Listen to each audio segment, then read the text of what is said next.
If you're gonna be regulating the theft of Archwizard Tunstall's magic items, you can't just be any spell-slinging geek off the street. You gotta be handy with the arcane exploits, if you know what I mean.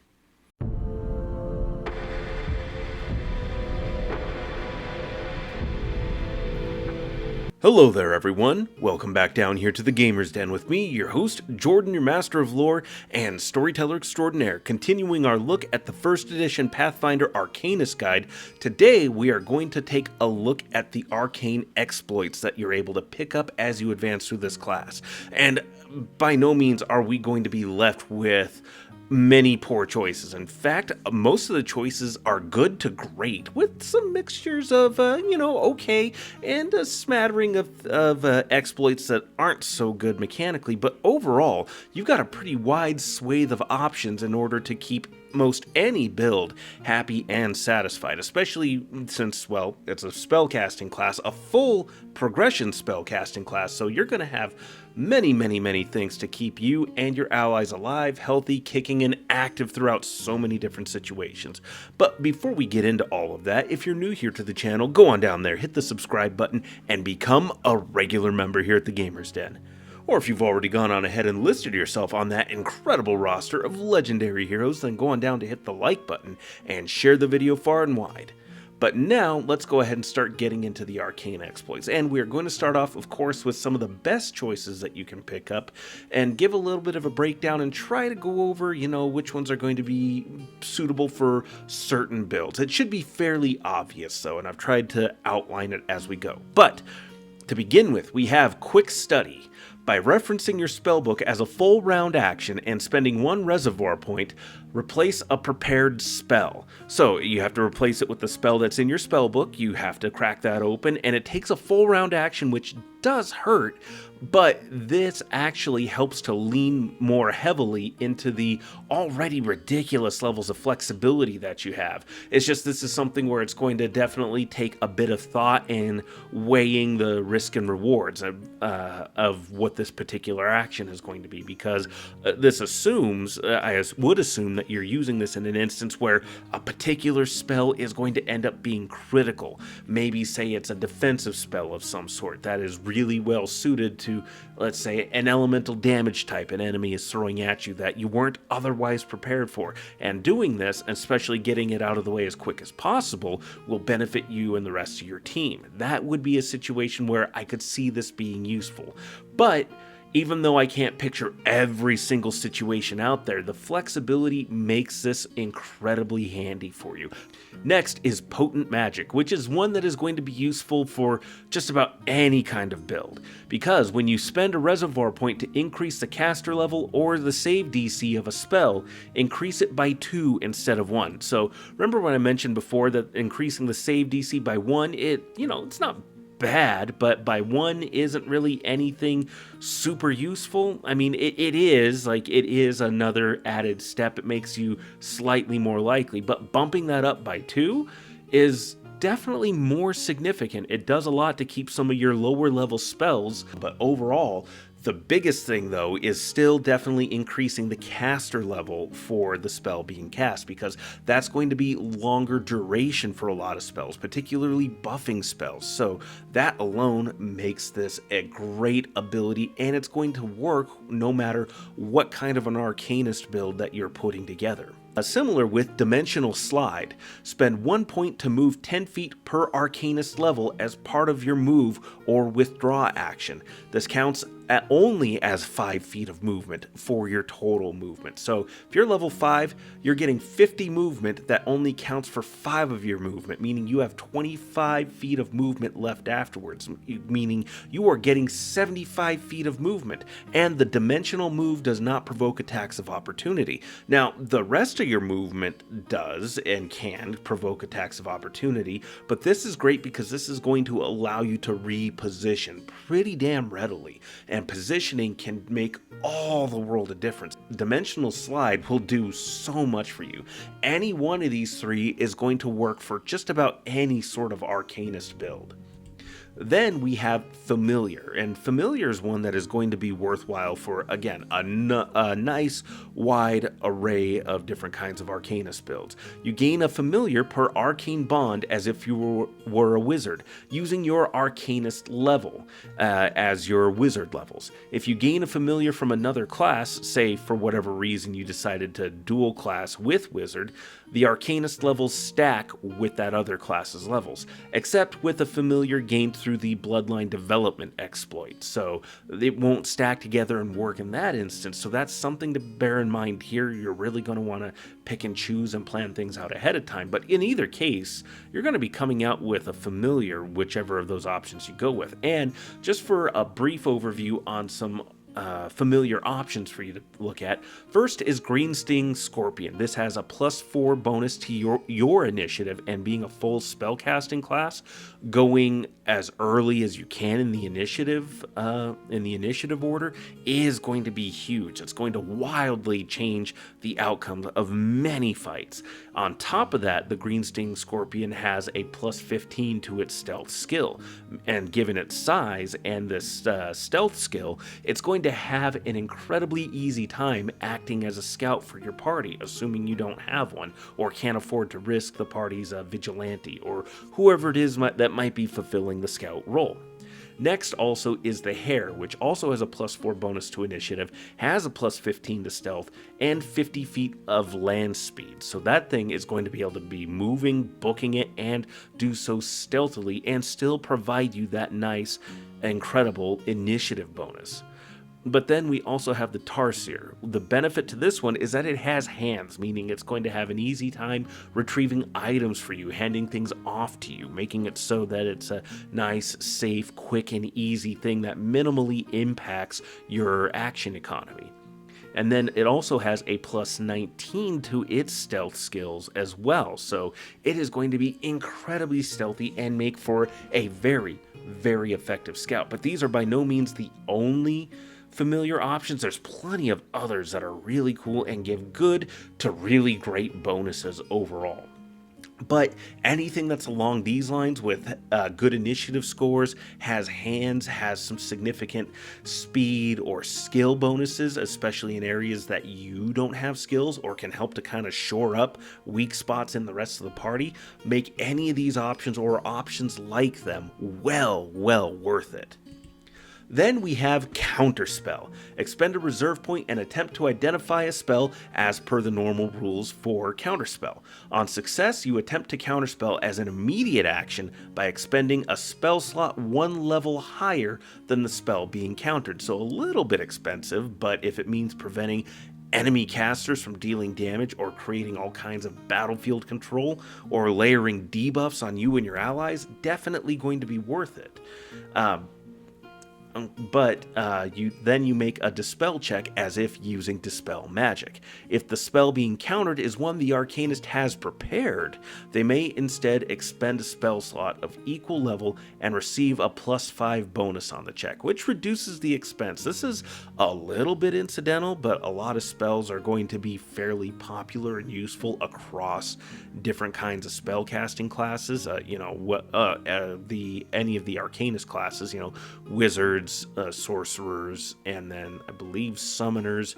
You guys all draw from very similar or the same spell lists with some unique examples thrown in, but it's going to be a safe bet that at some point you are going to have spells that are prepared that enemy casters are going to be using. So while it might be incidental, it's not so incidental that I would say that's a bad thing. This is actually pretty handy. It reduces the expense of the spell slots being used to counterspell, and it gives you a +5 bonus on the check, which is huge. That's great to have.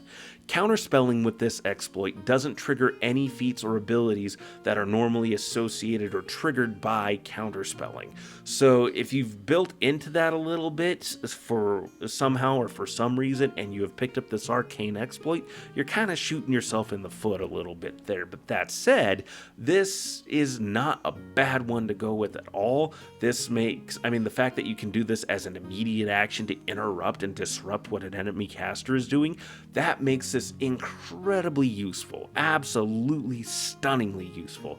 definitely worth picking up at some point. At least when you hit by about, I don't know, when you hit 5th level, 7th level, by the time you're starting to fling around 3rd, 4th level spells, your opponents are going to be using the same or similar spells, so picking up Counterspell is going to be helpful around that time. Then we have School Understanding, and this is where things start to get a little bit tricky, and you're going to want to think and plan out how well this works with the kind of Arcanist you're building. But School Understanding. Select a wizard school to gain its 1st level power without selecting opposition schools. Already off to a good start. You count as a 1st level wizard using your charisma modifier instead of intelligence, limited to using it 3 plus your charisma modifier times per day.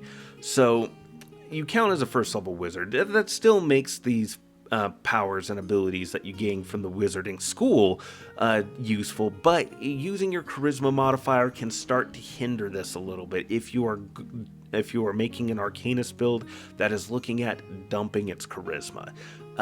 This definitely works better with a higher charisma score, but the wizard powers are still potent and effective enough in and of themselves that this could be worth picking up. It's just going to depend on how you're building things. But it's a swift action and 1 reserve point to use the selected ability with your Arcanist level as wizard level, so you're giving yourself a significant boost right there for a number of rounds equal to your charisma modifier, minimum 1. So even if you've got a negative charisma modifier, you're still getting 1 use out of this.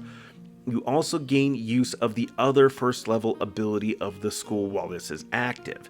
While you've got plenty of choices to play with, and they're all going to be good to really awesome choices, one of the ones that stuck out to me is using this with Admixture, picking up the Admixture option from Evocation to change the spell damage type. That's going to do so much for you. Instead of throwing a fireball, you throw a sphere of pure sonic energy, just pure sound. Go full noise marine on people. But this makes your spells just wildly more dangerous and unpredictable and effective across a wide variety of situations, especially if you need something just in that moment. So definitely look at this and consider it, but don't pick it up if you're dumpstering your charisma any kind of significantly, because I would say in that instance, you're probably going to be better off with any of these other choices. But then again, depending on how exactly you're building outside of your charisma score and everything else is going on, this might still be worth it to grab, because the abilities you get from the wizard schools are that good more often than not, especially coupling in with the fact that you are using arcane spells as well, and you're not picking up any of the benefit or penalties of selecting opposition schools. But going on from there, next we have Aspect of Innocence. Expend 1 reserve point to gain the effects of the Innocence spell, which provides a +10 competence bonus on bluff for only social encounters, meaning you can't feint with this. You can't do any of the other things that are not social, that are not specifically made for lying or deceiving people in a social encounter with these skill checks. And you use your Arcanist level as the caster level when you're using this.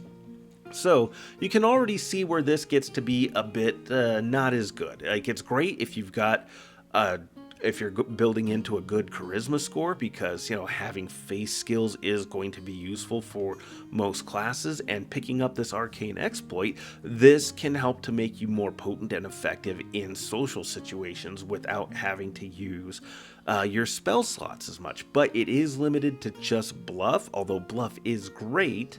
And getting that +10 competence bonus means it's going to stack with a lot of other sources that could be boosting your bluff or charisma score, all of your abilities all the way around. But it's one that if you don't have a good charisma score, you could probably skip on by this without really worrying about it. Next, we also have item crafting. Select 1 item creation feat as a bonus feat. You must meet the prerequisites to select the feat, but the 3 options that come up for me with this, and it seems like a lot of other guides and recommendations: craft magic arms and armor, which requires caster level 5th, wondrous items, which requires caster level 3rd, or wands, also 5th level caster. This is nice because this gives you an option for picking up feats without having to spend your other feats that you gain advancing through levels, and allow you a little bit more room, comfort, and flexibility in creating magic items for you and your teammates. Because even just picking up craft magic arms and armor and then say wondrous items, you're taking care of the overwhelming bulk of magic gear that your party could possibly want to get picked up. And there's other things that you can do to also supplement this and make your item crafting that much more effective. However, if somebody else in your party is doing it, or you're in a setting where you're not really worrying about magic items so much, say you're getting a decent number from loot, or whatever way your DM likes to run things, say you're in a situation where you're not really going to have to worry about it. There's NPCs that you can rely on to help with this. As long as you're bringing them materials and paying them, it's getting taken care of, then great. You can probably comfortably skip right on by this. But in terms of being self-sufficient and even making a bit of extra money off on the side with opening up your own business and running your own shop, that's a roleplay is always excellent. Always default on roleplay, storytelling, and building the character you want to build. But point being, item crafting, it can be great. It can also be pretty comfortably skipped past, depending on what exactly the situation is. Now, going on from there, we come to Lightning Lance. This one's not bad. Spend 1 reservoir point to make a ranged touch attack against one target in 30 feet, dealing 1d6 electricity damage using your charisma modifier also for more damage, and then adding in plus 1d6 electricity damage for every 2 caster levels, maxing out at 10d6 at 19th level. And you force a fortitude save or impair the target's vision, giving 20% concealment to all of their targets in combat. So you can probably already start to see some of the issues with this here. On the one hand, it's electric damage, not a very common resistance or immunity type out there. That's not bad, but the damage isn't super great. I mean, you top out at 10d6 at 19th level, and at 19th level, you're going to be the average damage on this is going to be about 30-ish points of damage, 40, you're floating around the 30 to 40 range.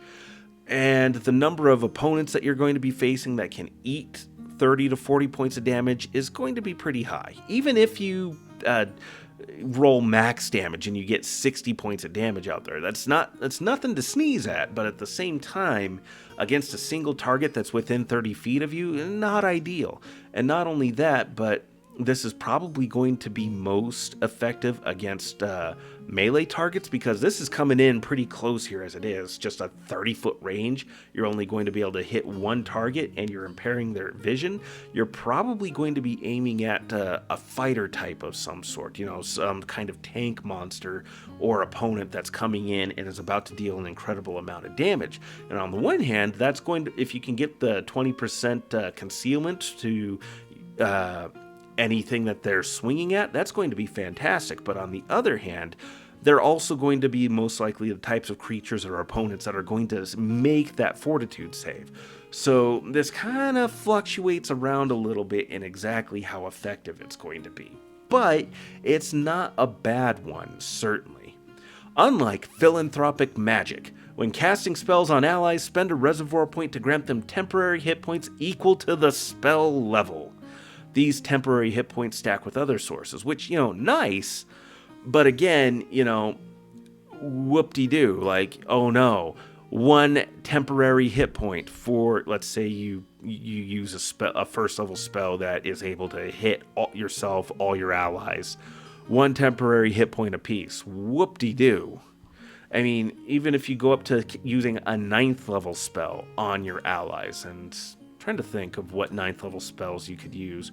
Wish, certainly, but why would you be using Wish to cast a positive effect on you and your allies and give everybody 9 temporary hit points when you're able to use a 9th level spell? You would need to at least triple this to make it worthwhile. I mean, not even triple, because a 9th level spell, that's only going to be 27 temporary hit points. Again, that's a lot better than 9, but opponents are going to chew through that pretty readily in most instances. I mean, I think it'd be better if instead of equal to spell level, it was just equal to your Arcanist level. That way, it's something that is at least going to scale and improve, and even then, that's not great, but at least it's not as dependent on spell level. So even if you cast a 3rd level spell at, say, you're a 20th level Arcanist, throwing down haste and everybody gets an extra 20 hit points on top of it, that's actually not bad. That's actually, like, it's not great, especially in comparison to the other options that you can select. Like, and that's part of this here is that even when you improve philanthropic magic, you have so many other options that are much better for you, much cooler, and way more effective. This is just meant to be something that's a nice little ride-along for yourself and your allies, an extra benefit to everything else going on, everything else that you're doing, which, you know, again, tying it to your Arcanist level, maybe Arcanist level, adding in your Charisma modifier on top of it. So if you've got a 16 in Charisma, that's a +3. So 3 plus, again, if you're level 20 Arcanist, although level 20 Arcanist, you're probably going to have a better Charisma score at that point. But point being that your level plus your Charisma modifier, I could see that being much more useful, especially at early levels, because, you know, if you're casting a 1st level spell to defend yourself or your allies, and you cast magic on them, you know, that's going to be, let's say, again, let's just stick with the 16 as an example, that's 4 temporary hit points. It's not huge, but at 4th level, that's actually, or not, for 1st level, that's actually not bad at all, especially, again, on the squishier characters. In that case, that's going to be very useful. But I mean, overall though, in context of everything else that you have, it's just not great. But of course, there are very many other arcane exploits out there. We're only scratching the surface here, and I have gone on for almost 25 minutes at this point. Holy crap.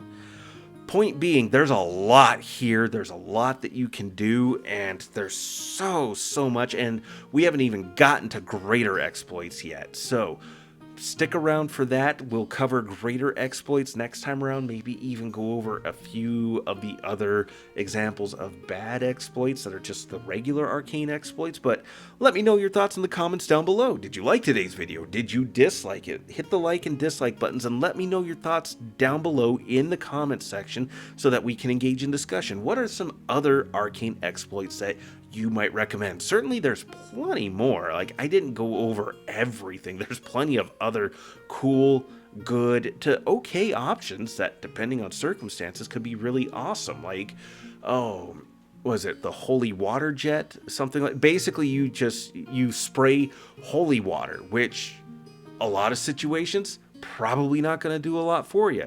But if you're adventuring around in Ravenloft, or if there's a massive campaign with the undead, or if you're dealing with creatures that are vulnerable to the damage that holy water can provide, then that's going to be an awesome ability. Really expands your combat potential massively. Hell, you could even argue maybe you could create a little bit of battlefield control with it. But anyways, let me know your thoughts in the comments down below, and if you've made it this far, especially with how long I've been rambling on, you must have enjoyed something, so why not go down there, hit the subscribe button, and become a regular member here at the Gamers Den. But with all that said, I've been your host, Jordan, your master of lore and storyteller extraordinaire. Thank you all so very much for your time. Good gaming to you all, and you all have yourselves a good night.